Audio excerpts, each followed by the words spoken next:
Телата на двајца мигранти веќе 3 месеци стојат непогребани во Бутел, загинаа во сообраќајна несреќа кај Радовиш, на патот меѓу Радовиш и Штип, и институциите се префрлаат одговорноста.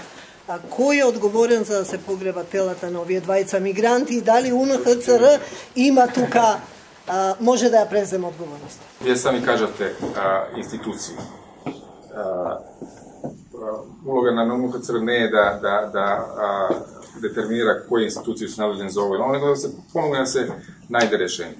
Знаеме за проблем, веруваме дека е решение во теке, тоа е една битна ствар и за нивните семејства и да на крај може да се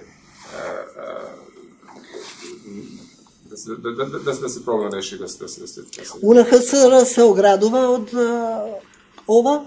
Остават институциите да го решат во Македонија?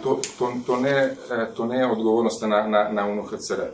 Ние сме тука да помогнеме кога има проблем и кога се институције обратат за такво нешто.